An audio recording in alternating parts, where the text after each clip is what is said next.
अदिनिया वर्षा उजाड़ीदेला फसल। गंजाम जिलार स्थिति अनुध्यान करिले परिवहन और वाणिज्य मंत्री विभूति भूषण जेना।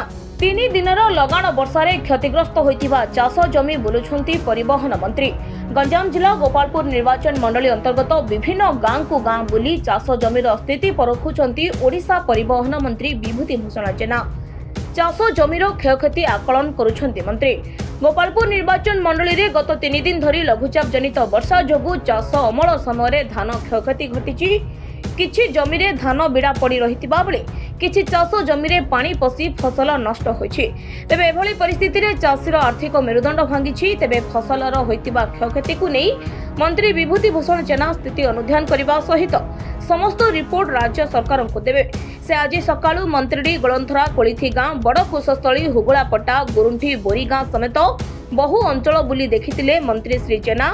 एही अवसर रे मंत्री को सह कनिसी तहसीलदार रंगेलुंडा ब्लॉक कृषि अधिकारी माने मध्य शामिल होइथिले। जो 2-4 दिन लगाण वर्षा से कारणरू चाषी माने मध्य बारंबार अवस्था मते फोन करछंती एवं प्रशासन तरफ यार तर्जमा करा दिया पे मध्य आज तहसीलदार फील्ड अफसर माने से जो एग्रीकल्चर डिपार्टमेंट समस्त मध्य बुलुछंती साथरे एवं चाषी पाखकू सरकार आसी मु मंत्री भावे नुह तो गोटे चाषी पुओ भावे आसी देखुची वास्तव चित्र भी देखुची।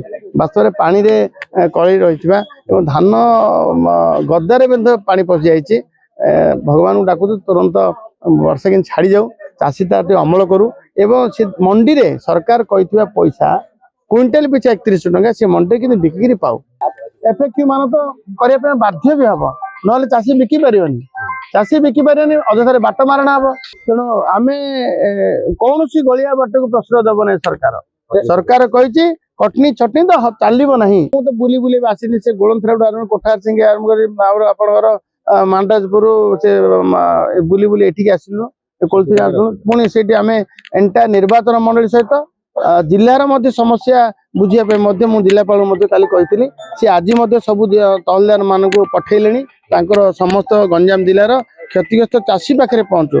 लगाण वर्षा क्षति कर चाषी तार दुखरे न भांगी पड़ू तार धान गंड टी आणु धान गंड टी मंडी में बिकू एवं क्षतिग्रस्त क्षति आकलन भी चालू ता सहित संपृक्त अधिकारी माने बुलुछन। ब्यूरो रिपोर्ट विप्लवी परिक्रमा। Please like, share and subscribe to our channel Biplavi Parikrama.